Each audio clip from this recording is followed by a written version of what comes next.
Hai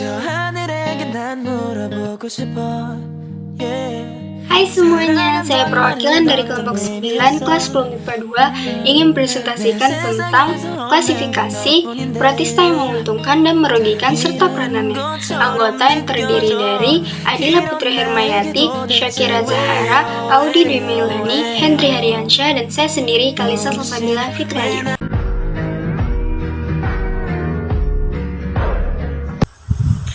Klasifikasi protista dan peranannya bagi kehidupan.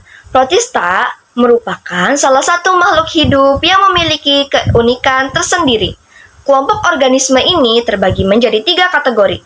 Yang pertama, yaitu protista mirip jamur. Yang kedua, protista mirip tumbuhan atau disebut juga dengan algae atau ganggang. Yang ketiga, yaitu protista mirip hewan atau disebut juga sebagai protozoa. Bagi kehidupan, kelompok ini memiliki peran tersendiri. Yang pertama, kita menjelaskan tentang protista mirip jamur. Bagian yang pertama yaitu tentang protista mirip jamur. Dilihat dari morfologinya, protista jenis ini memiliki kesamaan dengan jamur. Kemiripan tersebut ada pada tipe hidup sama seperti jamur. Yang pertama yaitu Archasomita atau jamur lendir seluler. Biasanya ditemukan di air tawar, tanah, lembab, seresah daun, dan tumbuhan atau batang roboh.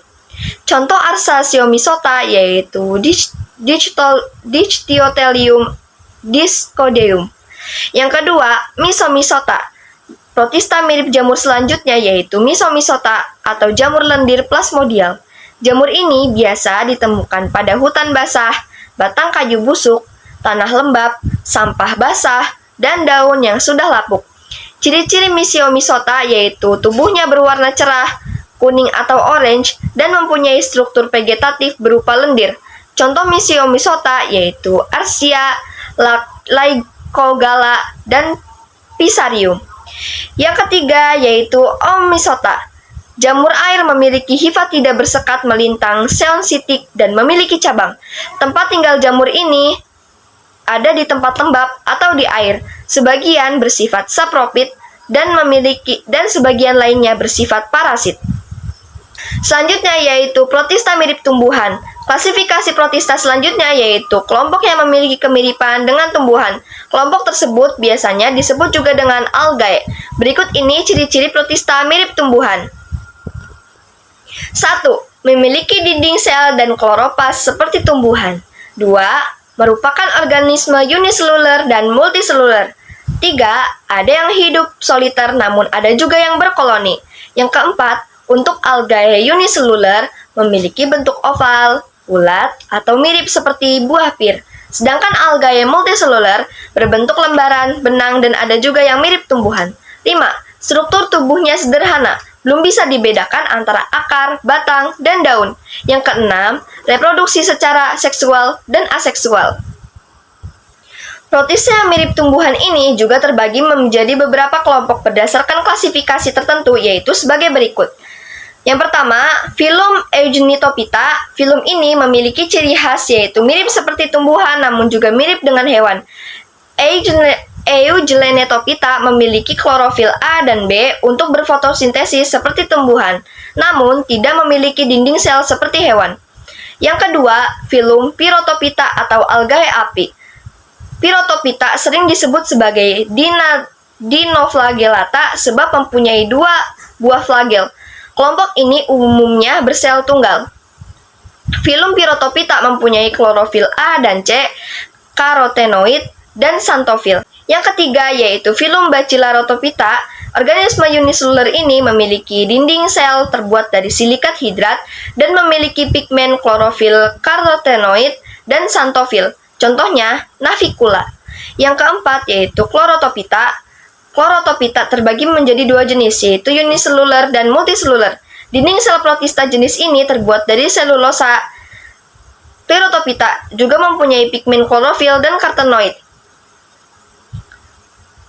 Contoh Chlorophyta yaitu Chlorella, Ulva, dan Cara.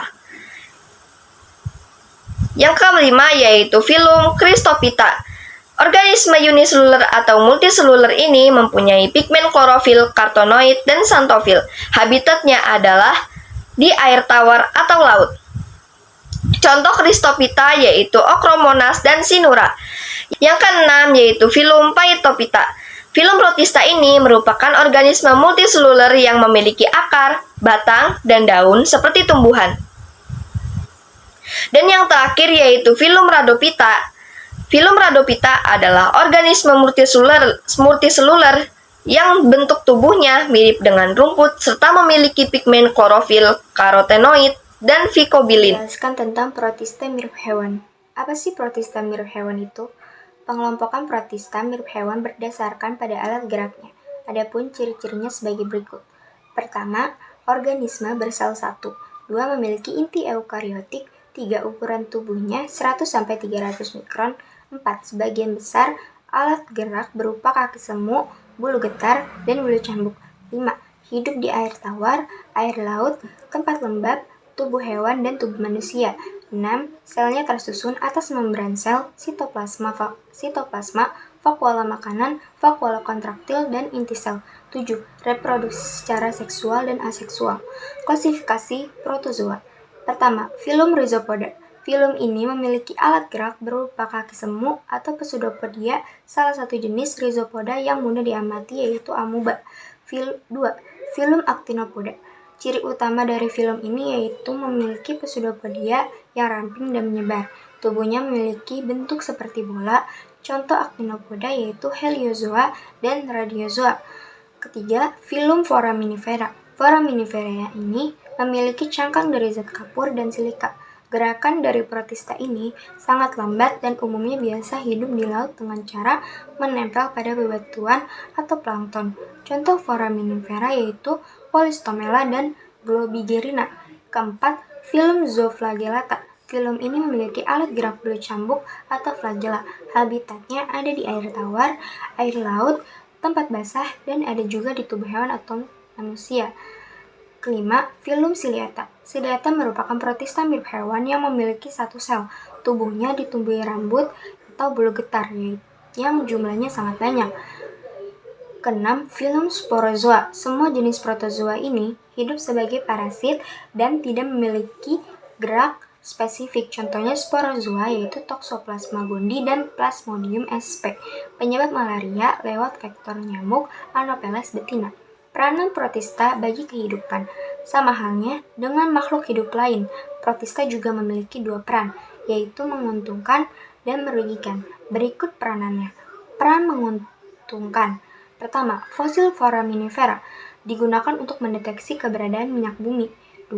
Entamoeba coli di usus besar manusia bermanfaat untuk pembusukan sisa-sisa makanan dan menyintesis vitamin K. 3. Algae berkontribusi dalam jaring-jaring makanan. 4. Phaeophyta bisa dimanfaatkan untuk pengemulsi pembuatan es krim. 5. Rhodophyta bisa menjadi bahan baku agar-agar. 6. Chlorop dapat dimanfaatkan sebagai sumber makanan. Basilaryophyta berguna untuk pembentukan tanah di atom. Peran merugikan. Pertama, Entamoeba histolypta hidup sebagai parasit di susu besar manusia dan menyebabkan diare. 2. Trichomonas vaginalis menyebabkan peradangan pada vagina. Leishmania tropica menyebabkan penyakit kulit. Phytophthora capsicum menyebabkan penyakit pada mentimun dan labu. Phytophthora palmivora menyebabkan pembusukan buah kelapa atau pinang. Selanjutnya akan dibahas oleh peranan prosita yang menguntungkan. Yang pertama ada golongan ganggang prosita mirip tumbuhan. Nama prosita yang pertama itu ada diatom. Diatom adalah kelompok ganggang keemasan yang cangkangnya merupakan deposit silika. Silika ini dapat digunakan sebagai agen penyaringan untuk menjernihkan cairan, sebagai ampelas dan penggosok perak.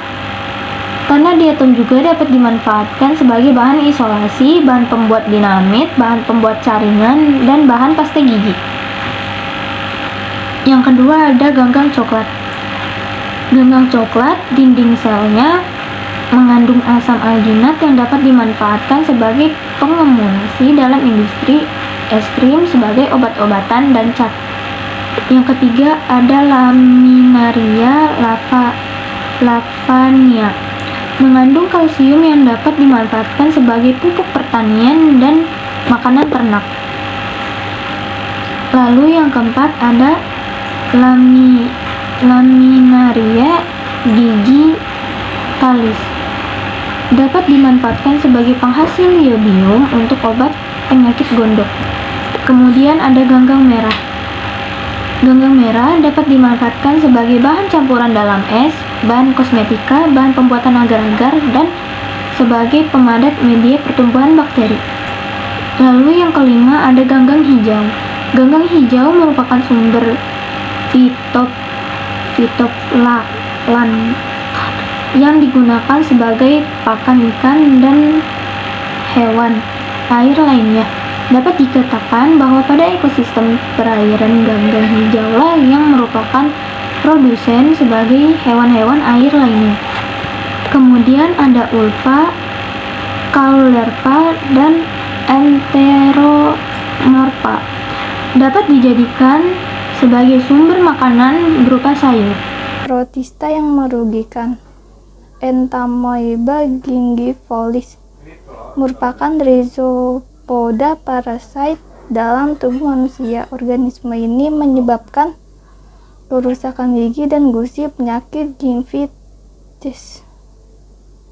Entamoeba histolytica juga merupakan kelompok rhizopoda yang menyebabkan penyakit disentri atau dikenal penyakit amebiasis.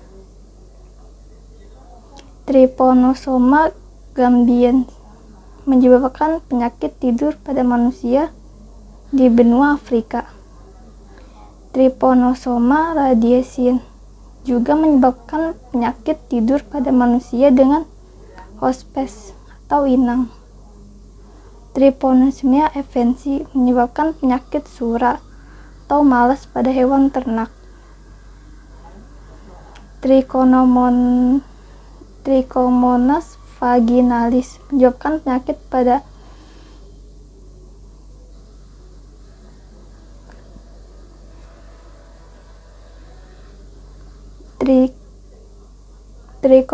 Trichomonas homini, hidup di dalam alat pencernaan.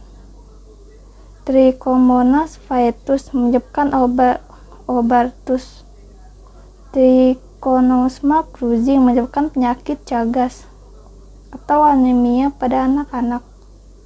Trypanosma brucei menyebabkan penyakit nagana pada hewan ternak. Leishmania dovani menyebabkan penyakit kala azar atau leishmaniasis pada manusia. Penyakit ini ditandai dengan gejala hari dan limpa membengkak serta demam yang berkepanjangan. Macam-macam protista yang merugikan dan peranannya. 1. Leishmania tropica. Peranan juga menyebabkan penyakit leishmaniasis, yaitu menyebabkan luka patologis pada kulit atau organ pencernaan. Yang kedua ada Trichonimipa dan Myxotricha. Peranan merupakan jenis flagellata yang hidup di dalam usus rayap dan membantu rayap untuk mencerna kayu karena dapat mengeluarkan enzim selulosa. Enzim ini membuat partikel kayu tersebut menjadi lunak sehingga mudah dirombak dan terurai menjadi bagian-bagian kecil lalu diserap oleh rayap. Bahan yang diserap ini sebagian dibutuhkan oleh rayap dan sebagian untuk kelangsungan hidup flagellata. Yang ketiga ada Giardia lamblia.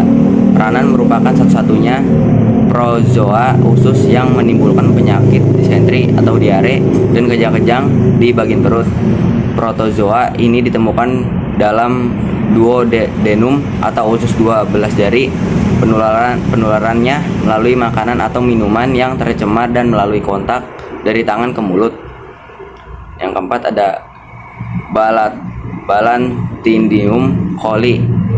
Peranan adalah anggota Ciliata yang bersifat parasit pada manusia. yaitu menyebabkan penyakit diare berdarah yang gejalanya sama dengan penyakit diare biasa. Inang perantara penyakit ini adalah babi, yaitu melalui makanan atau minuman yang tercemar oleh kotoran babi yang mengandung Balantidium coli. Plasmodium peranannya adalah anggota dari sporozoa yang menyebabkan penyakit malaria. Ada 4 jenis Plasmodium dengan 4 jenis penyakit malaria yang disebabkan, yaitu Plasmodium vivax merupakan penyebab malaria tersiana yang bersifat tidak ganas. Gejalanya adalah suhu badan panas, dingin berganti-ganti setiap 2 hari sekali atau 48 jam. Plasmodium ovale merupakan penyebab malaria tersiana yang ganas. Gejalanya sama dengan pada malaria tersiana. Plasmodium malariae merupakan peranannya penyebab malaria kuartana yang bersifat tak ganas. Gejalanya suhu badan panas, dingin setiap 3 hari sekali atau 72 jam. Plasmodium falciparum penyebab malaria kuartana yang bersifat ganas. Gejala suhu badan panas, dingin tak beraturan. Toxoplasma gondii peranannya adalah penyebab penyakit toxoplasmosis yang menyerang manusia, kucing, babi, dan kambing. Toxoplasmosis yang dapat menyebabkan radang pada hati, paru-paru, otot, saraf pusat, dan keguguran. Toxoplasma masuk ke dalam tubuh manusia melalui makanan dan minuman yang tercemar Toxoplasma dan dimasak secara sempurna dan dapat hidup bertahun-tahun di dalam tubuh manusia. Babesia bigemina peranan menyebabkan penyakit demam Texas, Amerika. Theileria parva peranan menyebabkan penyakit demam pantai timur Afrika. Saprolegnia parasitica peranan adalah protista mirip jamur yang bersifat parasit pada sisik dan insang ikan yang terluka.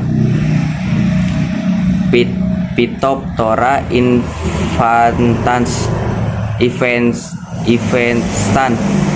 peranan menyebabkan penyakit lat blik pada kentang, tomat, dan sebagainya. Phytophthora nikotin parasit dan menyebabkan penyakit pada tanaman tembakau.